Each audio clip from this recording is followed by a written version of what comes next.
This is an AI-generated podcast based on a chapter in the book Gastroenterology Clinical Focus by Dr. Emad Qayed. We hope this podcast helps you strengthen your understanding of gastroenterology. Please like, subscribe, and share this channel with colleagues and students who might find it useful. Welcome to the deep dive. Today, we're focusing on the pancreas. That organ many people don't think much about until something goes wrong. Right. But clinically, it's incredibly complex. And today, we've got source material that gives us a pretty detailed roadmap, starting from how it develops congenital issues all the way through to managing complex cancers. So our mission today is to cut through that complexity. We want to understand the big shifts, like why we're moving away from aggressive fluids and acute pancreatitis. Exactly. And why early surgery might be better for chronic pain, and crucially, how to handle those pancreatic cysts that pop up on scans. Okay, let's start right at the beginning. Embryology. The pancreas forms from two different parts, doesn't it? The ventral and dorsal buds. That's right. It happens around weeks 7 to 8 during gestation. The dorsal bud, that's the bigger one, forms most of the pancreas, the body, the tail, top part of the head. And the ventral bud? The ventral bud forms the lower part of the head and the uncinate process. It's a smaller contribution.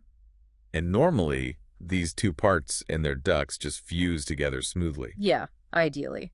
The main pancreatic duct, the duct of Roussing, forms from this fusion. It drains, almost all the pancreatic juice through the major papilla into the duodenum. What about the accessory duct? That's the duct of Santorini. It drains through the minor papilla, but often it's pretty small. Sometimes it's not even really functional or present. When that fusion process doesn't happen correctly, that's where we get congenital anomalies. Like pancreas divisum, that's the most common one, right? Exactly. Pancreas divisum. It's surprisingly common. Maybe 8 to 10% of the population has it, but the vast majority of people have absolutely no symptoms. It's often just an incidental finding. So why is it considered an anomaly if it's usually asymptomatic? Well, anatomically, it means the duct systems didn't fuse. In the most common type, the complete divisum, which is about 85% of cases, the main dorsal duct ends up draining the bulk of the pancreas through that tiny little minor papilla. Ah, okay. So the theory was that trying to push all that pancreatic juice through a small opening could cause blockage and inflammation leading to pancreatitis. Precisely, that outflow obstruction idea. And based on that, for patients who had recurrent acute pancreatitis and pancreas divisum, the standard approach for a long time was ERCP. ERCP to do what? To perform a minor papilla sphincterotomy, basically, widening that small opening to try and relieve the pressure. And some older non-randomized studies even suggested it worked, maybe up to 77% success in reducing pancreatitis attacks. But there's always a but in medicine, isn't there? The sources highlight a major trial that changed everything, the SHARP trial. Yes, the SHARP trial. This was the definitive study, a randomized controlled trial comparing minor papilla sphincterotomy against a sham procedure in patients with divisum and recurrent acute pancreatitis. And the result? No difference. The sphincterotomy did not reduce the risk of future pancreatitis episodes compared to the sham. It was a really clear finding. So that completely overturns the old practice. Absolutely. The key takeaway here, and this is really important for anyone listening, is that pancreas divisum is no longer considered an indication for ERCP or sphincterotomy, even if someone has recurrent pancreatitis. Okay. And definitely not just for pain either. Definitely not just for pain. The sources are very clear on that. ERCP for pain alone in pancreas divisum is not indicated. Okay, let's move to a much rarer anomaly, but one that can cause significant problems. Annular pancreas. The duodenal ring. Yeah, much rarer, maybe 1 in 20,000. It happens when the tip of that ventral pancreatic bud doesn't rotate properly during development. And it wraps around the duodenum. Exactly. It forms a complete ring of pancreatic tissue around the second part of the duodenum, essentially causing a blockage or narrowing. It often presents in kids, but adults can get diagnosed too, much later. That's right. In newborns, it can cause duodenal obstruction that gives you the classic double bubble sign on an X-ray, though other things can cause that too, like duodenal atresia. Right. But in adults, it might not be found until they're, say, 55, presenting with symptoms like intermittent belly pain, nausea, vomiting, maybe even signs of gastric outlet obstruction. And sometimes it can even cause acute pancreatitis in adults. And the treatment is purely surgical. Yes, surgical bypass is the way to go. A duodenostomy or maybe a gastroduodenostomy to route food around the blockage. And importantly, they shouldn't try to cut the ring itself. Absolutely not. Trying to divide that ring of pancreatic tissue is really risky, high chance of causing a pancreatic fistula, which is a major complication, bypasses the standard. Got it. And maybe just a quick mention of ansa pancreatica? Sure, it's another rare variant.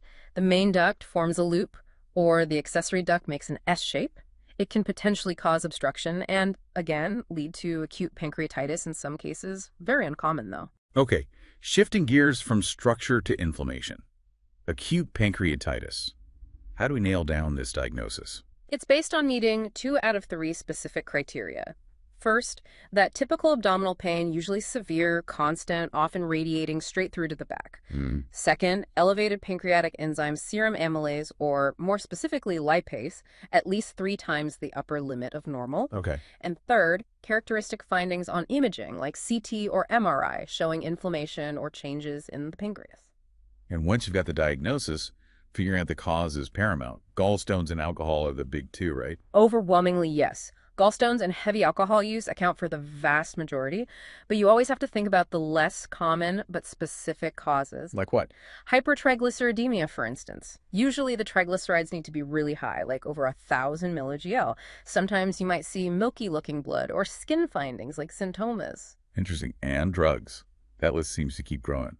It does. We know about older ones like ACE inhibitors or valproate, but now you absolutely have to consider the newer diabetes and weight loss drugs, the GLP-1 agonists like semaglutide, and the DPP-4 inhibitors, the gliptins.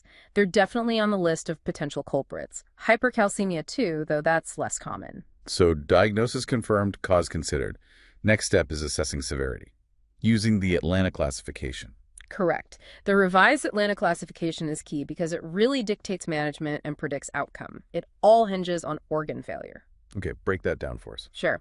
Mild AP means no organ failure, no local complications like fluid collections or necrosis. Pretty straightforward recovery usually. Got it. Moderately severe AP involves local complications like acute fluid collection, pseudocysts, or necrosis, and a transient organ failure. Transient means it resolves within 48 hours. And severe AP? Severe AP is defined by persistent organ failure lasting longer than 48 hours. This could be shock requiring pressors, respiratory failure needing ventilation, or kidney failure needing dialysis. These patients are critically ill. And there are scoring systems too, right? Yes. To help predict who might develop severe disease. Yes, clinical predictors are useful early on. Things like age over 55, obesity with a BMI over 30, a rising BUN or hematocrit level. These are warning signs. And scoring systems like BISAP, where a score over 2 suggests higher mortality, or Apache 2, with a score of 8 or more indicating severe disease, help quantify the risk. Okay, now let's talk about probably the biggest change in AP management recently. Fluids. The old way was lots of fluids, fast, right? That was the dogma for decades. Aggressive early fluid resuscitation. The idea was to flush the pancreas, prevent ischemia, prevent necrosis by stopping hemoconcentration. And that's been completely overturned by the waterfall trial. Utterly overturned. Yes, the waterfall trial was a pivotal randomized study. It directly compared that aggressive approach, a big 20 millikilogram bolus, then 3 millikilohour infusion, versus a more moderate strategy. What was the moderate strategy? It was a 10 millikilogram bolus only if the patient was clearly hypovolemic, followed by a much lower infusion rate of 1.5 milliliter/hour. And the aggressive fluids didn't help. Worse than not helping, they caused harm.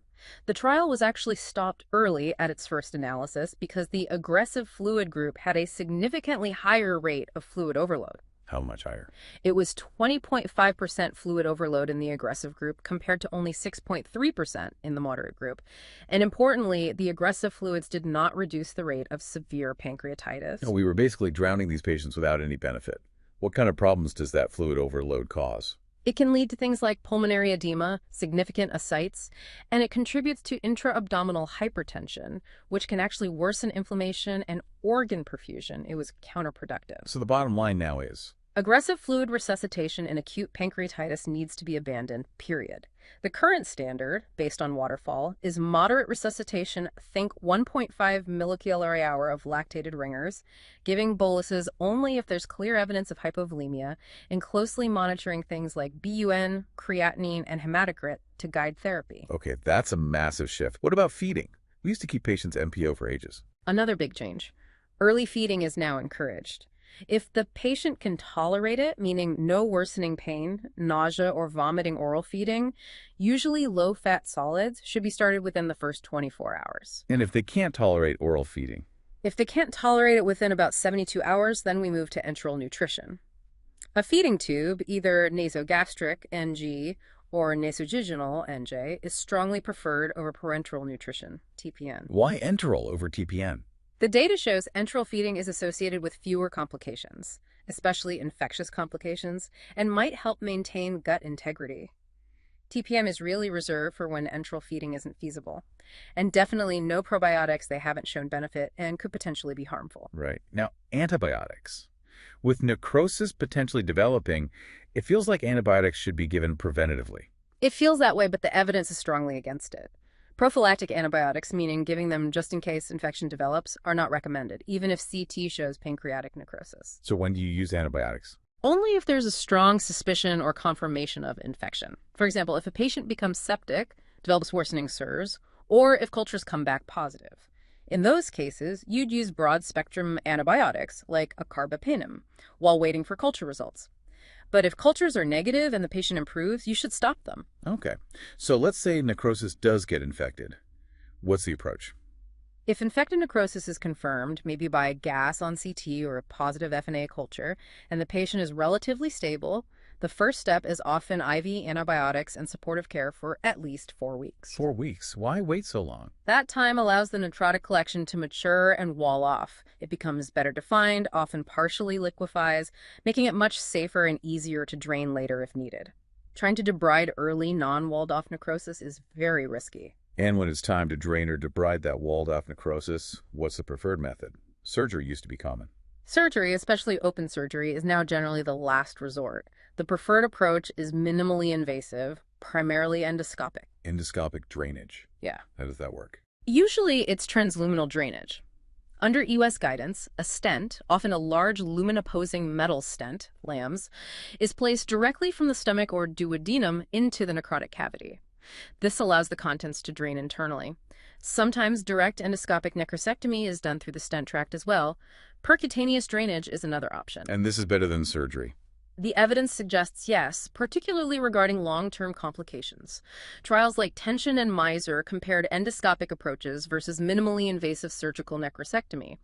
While they were similarly effective at clearing the necrosis, The complication rates were different. significantly different. The endoscopic approach had a much lower rate of complications like pancreatic cutaneous fistulas, those persistent draining tracts to the skin. The Miser trial, for instance, reported a 0% fistula rate with endoscopy versus 28% with minimally invasive surgery. Wow, 0% versus 28%. That's a huge difference. No wonder endoscopy is preferred first line now. Exactly. Lower morbidity, faster recovery often. Okay, so the patient recovers from AP. What are the essential follow-up steps? 2 absolutely critical things. First, if the pancreatitis was caused by gallstones, biliary AP, the gallbladder must come out to prevent recurrence. When should that happen? For mild AP, cholecystectomy should ideally happen during the same hospital admission. If it was severe or necrotizing AP, you wait until the inflammation settles and any collections stabilize, but it should still be done relatively soon, preferably within about 8 weeks. And the second critical step. Screening for diabetes. Acute pancreatitis can damage the insulin-producing cells. We need to screen for what's called pancreatic diabetes or type 3C diabetes. How soon after? Usually recommended around 3 to 6 months after the acute episode and then annually after that. It's often missed if you don't specifically look for it. All right, let's transition from that acute hit to the long-term irreversible damage of chronic pancreatitis. This means ongoing inflammation, fibrosis, and eventually loss of function. Right. And the causes are often grouped using the Tigero classification system. But realistically, alcohol is the dominant cause in the vast majority of cases. How much alcohol are we talking about? Typically, it requires pretty heavy sustained intake. The sources mention figures like over 150 grams per day for at least 5 years. But importantly, smoking is a huge cofactor. How does smoking play into it? Smoking significantly accelerates the progression of chronic pancreatitis and increases the risk, even in people who drink heavily. It might even be an independent risk factor. Quitting both is crucial. Beyond alcohol and smoking, genetics play a role too. The sources mention 3 key genes. Yes, understanding these is important, especially regarding cancer risk. First is PRSS1, the gene for cationic trypsinogen. Mutations cause autosomal dominant hereditary pancreatitis. How does that work? Basically, the trypsinogen activates too easily inside the pancreas, leading to self-digestion and recurrent inflammation from a young age. And critically, this carries a very high lifetime risk of pancreatic cancer, estimated around 40% by age 70. 40%? Wow. Okay, what are the other two genes? Second is CFTR. Mutations here cause the thick secretions seen in cystic fibrosis, leading to duct blockage and autosomal recessive CP. And third is SBINK1, which normally inhibits trypsin. Mutations here are also autosomal recessive and lead to decreased trypsin breakdown, again promoting pancreatic damage. Okay, so diagnosing CP can be tricky, especially early on, because the damage might not show up on scans right away. Exactly. Functional problems often start before structural changes are obvious, so you need both types of tests. What are the functional tests? The gold standard, though it's invasive and not widely available, is the secretin stimulation test. You collect pancreatic juice after giving secretin and measure bicarbonate output. A low concentration, less than 80 mEq/UL, indicates exocrine dysfunction and is very sensitive for early CP. What more practical test? The most common non-invasive test is fecal elastase 1. It measures the enzyme level in stool. A level below 200 micrograms per gram is considered abnormal, and below 100 suggests severe exocrine insufficiency. It's good for moderate to severe CP, maybe less sensitive for very early disease. And for structural changes, what imaging do we use? CT and MRI are often the first line to look for calcifications, ductal changes, or atrophy. But for detecting early structural changes, endoscopic ultrasound, EUS, is the most sensitive modality. EUS uses the Rosemont classification. What kind of features are they looking for? Right, Rosemont helps standardize the findings. It includes major A criteria. These are highly specific things like stones within the main pancreatic duct or obvious calcifications with shadowing. Okay. And major B criteria like marked lobularity of the pancreas tissue, giving it a sort of honeycomb look. There are also minor criteria. The combination and number of these features determine if the findings are consistent with chronic pancreatitis. Now, the biggest challenge for many CP patients is the pain. It can be relentless and debilitating. What are the first steps in management? Absolutely crucial first steps are complete abstinence from alcohol and cessation of smoking. These can actually slow disease progression and sometimes reduce pain. Addressing comorbidities like depression is also key. What about medications for pain? Opioids are risky, right? Extremely risky due to the high potential for addiction and tolerance in chronic pain conditions. The focus should be on non-narcotic analgesics. Sometimes adjunctive agents like pregabalin or certain antidepressants might help with neuropathic pain components. What about pancreatic enzymes? We use them for malabsorption, but do they help with pain? That's been debated for a long time. The theory was that giving enzymes might reduce pancreatic stimulation and thus pain.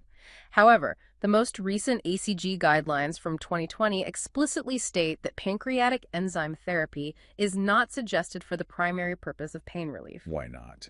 Primarily due to a lack of convincing evidence from well-conducted trials showing a significant benefit for pain, coupled with the considerable expense of these medications. So PERT is for exocrine insufficiency, not primarily for pain. Okay, so if lifestyle changes and non-opioid meds aren't enough, and the patient has obstruction like stones or strictures in the duct, we get to the big debate, endoscopy versus surgery. Exactly. This is a major decision point. Endoscopic therapy aims to relieve obstruction and decrease pressure in the pancreatic duct. How do they do that? Techniques include ERCP with stone removal, possibly after breaking up large stones, usually 5 millimeter, with extracorporeal shockwave lithotripsy, ESWL, and placing stents across strictures. It's often targeted at patients with blockages, mainly in the head of the pancreas, causing the duct behind it to dilate. And how effective is endoscopy for pain? It can provide modest short-term pain relief for some patients. The Tolukdar trial showed some benefit. However, the long-term results are where surgery starts to look much better. Let's talk about those trials. The Kehan and Neo studies were pretty influential, weren't they? Hugely influential. They did a randomized trial comparing an endoscopy-first strategy versus upfront surgery, usually a drainage procedure like a poistolateral pancreatic ohagianostomy for a dilated duct, or resection like the Frey or Berger procedure if the head was diseased. And what do they find?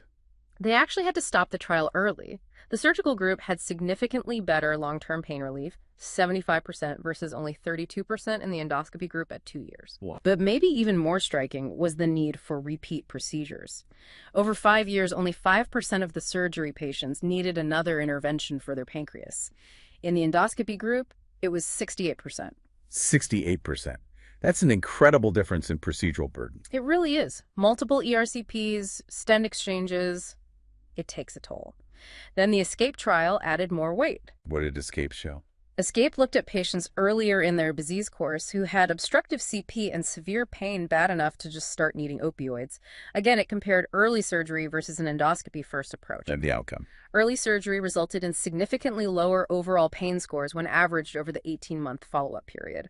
While the percentage achieving pain relief at the final time point wasn't statistically different between groups, though numerically favored surgery, 58%, 39%, the overall pain experience was better with early surgery. So putting it all together, what's the guidance now if a patient has painful obstructive CP with a dilated duct? The clear synthesis from these trials is that surgical treatment generally provides better, more durable, long-term pain relief and drastically reduces the need for future interventions compared to sticking solely with endoscopy. So surgery should be considered earlier. Yes. The AGA guidelines now recommend that patients with symptomatic obstructive CP, especially those with dilated ducts, usually defined as 5 or 6 millimeters, should be informed about the potential benefits of early surgical therapy before they commit to a potentially long and often less effective course of repeated endoscopic procedures. Okay, beyond pain, CP leads to other structural problems. Yeah. Let's talk about pancreatic pseudocysts first. These are fluid collections that form after pancreatitis and get a wall around them. Right. They typically take more than 4 weeks after an acute episode to mature and develop that well-defined wall, and the way we manage them has really changed. How so? What was the old way? It used to be almost automatic. If a pseudocyst was bigger than 6 centimeters or if it stuck around for longer than 6 weeks, you drained it, regardless of symptoms. And now? Now, we know that's often unnecessary. Large pseudocysts, even up to 10 or 12 centimeters, can be safely watched if the patient is completely asymptomatic. Intervention carries risk, so we avoid it unless needed. So when do you drain them? Only if they're causing problems. Symptoms like persistent pain, gastric outlet obstruction because it's pressing on the stomach, or duodenum, biliary obstruction, or if it becomes infected or ruptures. And the drainage method is usually endoscopic. Yes, most commonly. It can be done transpapillary through the pancreatic duct via ERCP if the cyst communicates with the duct. Or, more often, it's transmural, draining it directly into the stomach or duodenum, using EUS to guide placement of stents. Often those lumen-opposing metal stents, we mentioned earlier for one, surgery is rarely needed now. Okay, what about common bile duct strictures? The bile duct runs through the head of the pancreas, right? Exactly. So the chronic inflammation and fibrosis in the pancreatic head can squeeze the bile duct, causing a benign stricture. On imaging, it typically looks like a smooth, gradual tapering, maybe 2 to 6 centimeters long. When do these need treatment? We treat them if they're causing symptoms, jaundice, itching, pain, or if liver tests, specifically the alkaline phosphatase or bilirubin, remain consistently elevated for more than about 4 weeks, even without symptoms, as that indicates ongoing cholestasis. And the treatment is usually ERCP with stenting. Correct. Endoscopic therapy is the mainstay. The goal is to dilate the stricture and keep it open. For years, the standard was placing multiple plastic stents side by side, exchanging them every few months for up to a year or more. But now there are metal stents. Yes, fully covered self-expanding metal stents, FCCS. A key trial by Ramchandani compared using a single FC-SEMS left in place for 12 months versus the traditional multiple plastic stent strategy over 2 years. What did that trial find?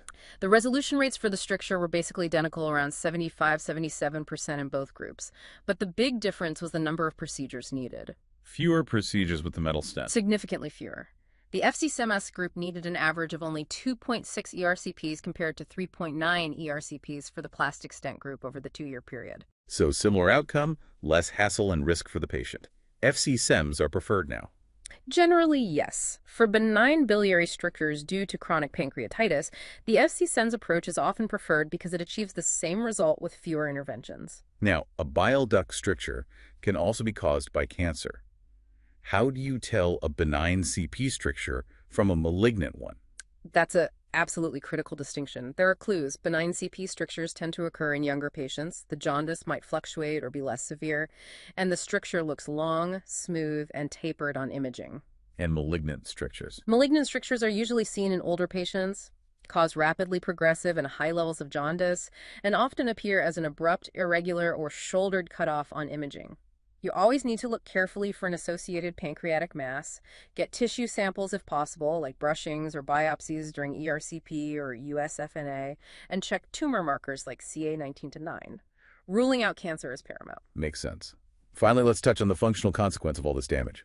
Pancreatic exocrine insufficiency, or PEI. Right. This is when the pancreas just can't make enough digestive enzymes anymore. It's usually a late complication of CP, often developing more than 10 years after the pain started, typically when less than 10% of the pancreas's exocrine function remains. And the result is malabsorption. Yes. Malabsorption of nutrients, especially fat. This leads to steatorrhea, fatty, bulky stools, weight loss despite adequate food intake, and deficiencies in fat-soluble vitamins A, D, E, and K. Treatment is enzyme replacement. PERT. Correct. Pancreatic enzyme replacement therapy, CERT. We give capsules containing lipase, protease, and amylase. How do you dose it? The starting dose is typically based on lipase units per kilogram of body weight per meal.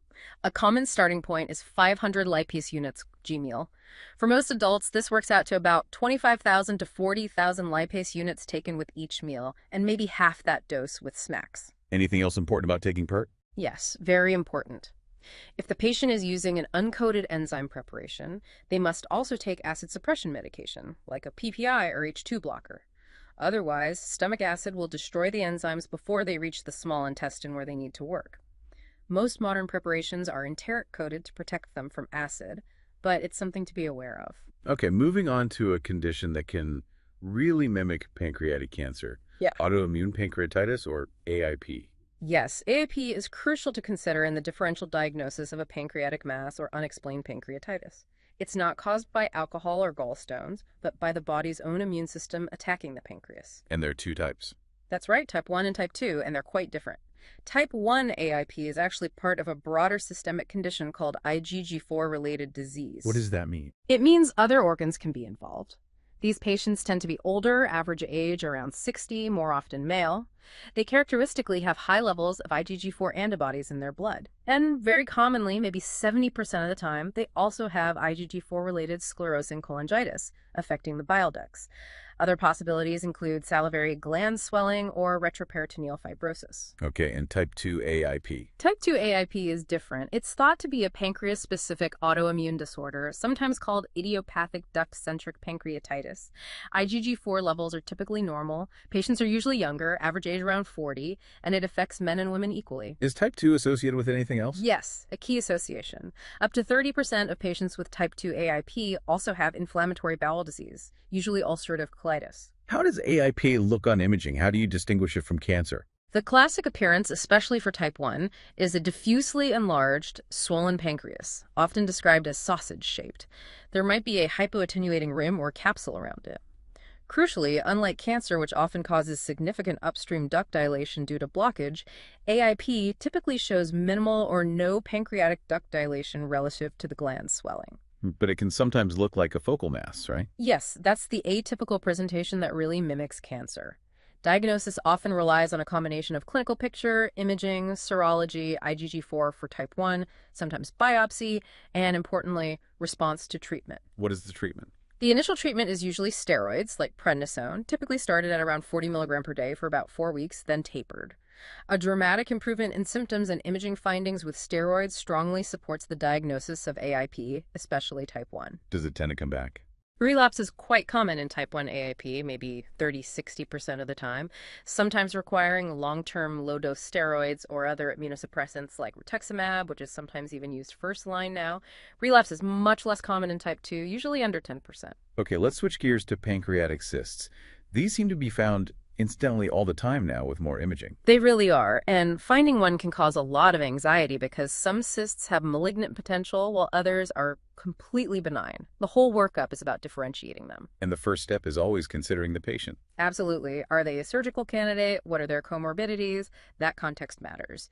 But the key investigation for characterizing a cyst is usually endoscopic ultrasound, EUS, with fine needle aspiration, FNA, of the cyst fluid. What are you looking for in the fluid? Two things are particularly helpful. First is the CEA level, carcinoembryonic antigen. A level above 192 or 200 ng/ml in the cyst fluid is highly suggestive that it's a mucinous cyst, which means it has malignant potential. Accuracy is around 80%. And the second thing, you mentioned the string sign. Yes, the string sign. This is a simple bedside test of the fluid's viscosity. You aspirate some fluid and try to pull it out between your gloved finger and thumb. What happened? If the fluid is thick and viscous, like mucus, it will form a string that stretches at least 1 centimeter and lasts for at least 1 second before breaking. That's a positive string sign. And what does that signify? It's highly specific, about 95% specific for a mucinous cyst. Non-mucinous cysts, like serous cystadenomas, contain watery fluid and won't form a string. So CEA and string sign help identify the mucinous, potentially pre-malignant ones. Okay, let's run through the main types of cysts and their risk. Start with the mucinous ones, IPMN and MCN. Right. IPMN, intraductal papillary mucinous neoplasm, is the most common potentially malignant cyst. It arises from the pancreatic duct lining, often in the head of the pancreas. Management depends heavily on whether it involves the main pancreatic duct or just side branches. Main duct IPMN has a very high risk of malignancy, so surgical resection is generally recommended for all suitable patients. Branch duct IPMN, BD IPMN, has a lower risk but still requires careful surveillance or resection based on specific features. What features trigger surgery for branch duct IPMN? We follow consensus guidelines like the Fukuoka or revised Kyoto guidelines. High-risk stigmata mandate surgery. These include things like obstructive jaundice caused by the cyst, finding an enhancing solid nodule within the cyst wall that's 5 millimeters or larger, or if the main pancreatic duct is significantly dilated, 10 millimeters or more. There are also worrisome features that might lead to surgery or more intense surveillance. Okay. What about the other main mucinous cyst, MCN? MCN, mucinous cystic neoplasm, also has significant malignant potential. These have a very strong female predominance, usually found in women in their 40s or 50s. Unlike IPMN, they typically occur in the body or tail of the pancreas, and crucially, they usually do not communicate with the pancreatic duct system. What are the fluid characteristics? High CEA, because they're mucinous, but typically low amylase, because they don't connect to the duct. Given the malignant risk, surgical resection is recommended for essentially all MCNs in patients who are fit for surgery. All right, now for the usually benign one, serous cystadenoma. Yes, serous cystadenoma, SCA. These are good ones to find. Malignant transformation is extremely rare, less than 0.1%. They often have a characteristic appearance on imaging composed of many tiny, small cysts, giving a microcystic honeycomb or sponge-like look. Sometimes there's a central scar that might calcify the sunburst sign. And the fluid. Low CEA, low amylase, negative string sign. It's watery fluid. Because they're benign, SCAs are generally managed with observation unless they become very large and cause symptoms like pain or obstruction, which is uncommon. Then surgery might be considered. Finally, the less common one, solid pseudopapillary neoplasm, or SPN. SPN is an interesting one. It's considered a low-grade malignancy, but it can metastasize. It has a very distinct demographic, predominantly affects young women with a mean age around 28. What do they look like? They tend to be large, well-encapsulated tumors that have both solid and cystic components, often with areas of hemorrhage or necrosis inside. Despite being malignant, the prognosis after surgery is generally excellent, with high long-term survival rates, like 96% at 3 years. So surgical resection is always the recommended treatment for SPM. All right, let's turn to the most feared diagnosis. Pancreatic adenocarcinoma, PA. The statistics are grim. Third leading cause of cancer death in the U.S., only a 13% 5-year survival rate. Devastatingly poor prognosis, unfortunately. The main risk factors are things we know. Increasing age, smoking is a big one, chronic pancreatitis definitely increases risk, and long-standing diabetes, particularly new onset diabetes in older adults. Given how deadly it is, are there groups we should be screening? People with hereditary risk? Yes, identifying and screening high-risk individuals is crucial, although screening the general population isn't recommended. The sources highlight specific high-risk groups who should undergo screening, usually starting around age 40 or 50, with annual imaging alternating between MR, MRCP, and EUS. Who falls into these high-risk groups? The highest risk is in carriers of the PRSS1 mutation causing hereditary pancreatitis. Their lifetime risk is up to 40%. Screening starts at age 40. Also, individuals with Peutz-Jeghers syndrome, due to LKB1 STK11 mutations, have a 10-30% risk. Screening also starts at 40. What about family history? Yes, individuals with a strong family history, typically defined as having 2 or more first-degree relatives with pancreatic cancer, or 1 first-degree relative diagnosed before age 50, should also be considered for screening, usually starting around age 50 or 10 years younger than the earliest diagnosis in the family. Also, carriers of other mutations like BRCA12, PALB2, ATM, or Lynch syndrome with a family history of PA. We mentioned acute pancreatitis earlier. Can AP sometimes be the first sign of an underlying cancer? It's uncommon. Maybe only about 1% of pancreatic cancers present initially as an episode of acute pancreatitis. But importantly, you should have a high index of suspicion for an underlying malignancy in certain situations. Like what? Particularly in an older patient, say over 50 or 60, who presents with a first episode of acute pancreatitis where the usual causes like gallstones or alcohol are not apparent, idiopathic AP. Especially if they also have red flags like unexplained weight loss or new onset diabetes. That new onset diabetes link is important, isn't it? Very important. New onset diabetes, particularly in someone who is older, not obese, and doesn't have a strong family history of diabetes, can actually precede the clinical diagnosis of pancreatic cancer by up to 2 years. It should trigger consideration of underlying pancreatic pathology. Okay, now a major practical point. If someone has a pancreatic head cancer causing jaundice, should they routinely get an ERCP to place a biliary stent before surgery? This is a critical point where practice has definitively changed based on strong evidence. The answer is no. Routine preoperative biliary drainage is not recommended and should generally be avoided. Why not? It seems logical to relieve the jaundice before a big operation. It seems logical, but the evidence, particularly from the landmark Van der Gogh trial, showed it actually causes more harm than good. What did that trial show? It randomized patients with resectable pancreatic head cancer and jaundice to either go straight to surgery or have preoperative biliary stenting followed by surgery weeks later. The group that got routine stenting had a significantly higher rate of serious complications overall, 74% versus 39% in the immediate surgery group. 74%. What kind of complications? Many were directly related to the stent itself, things like stent migration, stent occlusion causing cholangitis, procedure-related pancreatitis from the ERCP. These complications delayed surgery and increased morbidity. So when should you place a stent before surgery? Only if there's a compelling reason, like severe, intractable itching from the jaundice, or if the patient has active cholangitis infection of the bile ducts, or if surgery is going to be significantly delayed for other reasons, like needing neoadjuvant chemotherapy first. But for the standard patient heading for upfront resection, avoid the preoperative stent. Got it. What about palliation, if the cancer is unresectable and causing blockage? For malignant gastric outlet obstruction, the choice depends on expected survival. If prognosis is longer, say more than 3 months, surgical bypass, gastrojejunostomy, often provides more durable relief than endoscopic duodenal stenting, which can occlude. For shorter prognosis, stenting is reasonable. For pain palliation, EUS-guided celiac plexus neurolysis can be very effective. Okay, let's switch to the less common type of pancreatic malignancy. Pancreatic neuroendocrine neoplasms, or PNETs. They're different from adenocarcinoma. Very different. They arise from the endocrine cells of the pancreas, not the exocrine ducts.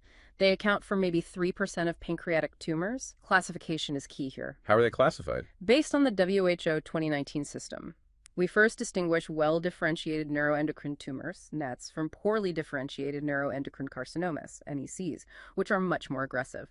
Then, the well-differentiated NETs are graded G1, G2, or G3 based on how fast the cells are dividing using the Chi-67 index and mitotic count.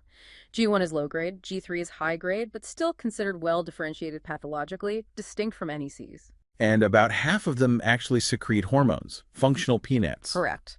About half are functional, meaning they produce excessive amounts of a specific hormone, leading to distinct clinical syndromes. The other half are non-functional, meaning they don't cause a hormonal syndrome and often present later due to mass effect or metastasis. Let's quickly cover the main functional PNET syndromes. What's the most common one?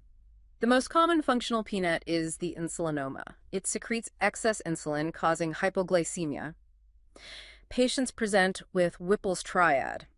Symptoms of low blood sugar, like confusion, sweating, palpitations, during fasting, documented glucose typically below 55 mg/dL, and prompt relief of symptoms when glucose is given. Are insulinomas usually malignant? Fortunately, about 90% of insulinomas are benign. Treatment is usually surgical removal, enucleation, or ablation, which is often curative. That's the most common malignant functional PNET. That would be the gastronoma. It secretes gastrin, causing Zollinger-Ellison syndrome, ZES. This involves severe peptic ulcer disease, often multiple ulcers or ulcers in unusual locations like the jejunum, refractory heartburn, and often chronic diarrhea. Are they often malignant? Yes, about 60% of gastrinomas are malignant. And interestingly, many sporadic gastrinomas actually arise in the duodenum, not the pancreas itself, often within a region called the gastronoma triangle. Okay. What about glucogonoma? What's the hallmark sign there? Glucogonoma secretes glucagon. The classic, almost pathognomonic sign is a skin rash called necrolytic migratory erythema, NME. It's often itchy, starts as patches that blister, crust over, and heal, often migrating around the body, especially in skin folds and around the mouth. Patients also often have mild diabetes and weight loss. Are glucogonomas usually found early? Unfortunately, no. They tend to be large tumors, often over 5 centimeters, and are frequently metastatic by the time of diagnosis. Very high serum glucagon levels, usually 500 pgmLR, confirm it. In the last two major ones, VIPoma and somatostatinoma? VIPoma secretes vasoactive intestinal peptide, VIP. This causes a dramatic syndrome known as WDHA, profound watery diarrhea, often massive volume, like liters per day, hypokalemia, low potassium due to stool losses, and achlorhydria, low stomach acid. It's sometimes called pancreatic cholera, mostly malignant. And somatostatinoma? Somatostatinoma is very rare. It secretes somatostatin, which inhibits many other hormones. The presentation is often a vague constellation of symptoms, sometimes called the inhibitory syndrome. Mild diabetes, diarrhea, often fatty stools, steatorrhea, gallstones, cholelithiasis, and sometimes weight loss and abdominal pain, usually large and malignant. Finally, are there familial syndromes strongly associated with PNETs? Yes, absolutely. The most important one is MN type 1, multiple endocrine neoplasia type 1. It's an autosomal dominant condition. What are the components of MEN1? Remember the 3 Ps. Parathyroid tumors, hyperparathyroidism occurs in almost all patients. Pancreatic duodenal nets, found in 60-80%, most commonly gastrinomas or insulinomas, and they're often multiple. And pituitary tumors, like prolactinomas. Finding multiple PNET should definitely trigger screening for MN1. Any other key syndromes? Von Hippel-Lindau VHL disease is another autosomal dominant syndrome. While it's best known for causing hemangioblastomas in the brainspan, retinal angiomas, and clear cell renal cell carcinoma, it's also associated with pancreatic cysts and non-functional PNETs in about 10-17% of patients. These patients need surveillance for PNETs as well. #tag outro. Wow. Okay, that was incredibly dense. A true deep dive into the pancreas. We've covered so much ground from understanding why ERCP is out for pancreas divisum based on the SHARP trial, to the huge shift away from aggressive fluids and acute pancreatitis thanks to waterfall, and that compelling evidence from ESCAPE and Cadenio pointing towards considering surgery much earlier for chronic pancreatitis pain in the right patients.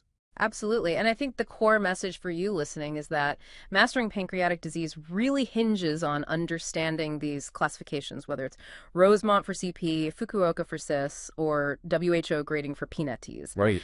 And it's about recognizing those subtle but specific clues, the elevated IgG suggesting AIP, the string sign pointing to a mucinous cyst, that characteristic NME rash and glucagonoma. These are the things that help you navigate the complexity and differentiate benign from potentially malignant, from overtly malignant conditions. And it's that very complexity that means the guidelines are always evolving, isn't it? Constantly. Research keeps refining our approach. So as we wrap up, here's a final thought. We talked about how chronic pancreatitis significantly ramps up the risk for pancreatic adenocarcinoma, maybe 4% risk after 20 years for typical CP, but that staggering 40% lifetime risk for people with the hereditary PRSS1 mutation. Yeah, that link is undeniable and deeply concerning. So given that strong connection between long-term inflammation, irreversible damage, and this deadly cancer, maybe the provocative question is, could we be doing more earlier in chronic pancreatitis? Could more aggressive, targeted medical or even surgical interventions aimed at stopping the progression of CPE before extensive fibrosis sets in, before that high cancer risk fully develops, actually change the long-term outlook for patients dealing with diseases of this incredibly challenging organ? That's the critical question for future research, isn't it? How to effectively intervene earlier to break that cycle. Something to definitely think about. Thank you for joining us on The Deep Dive.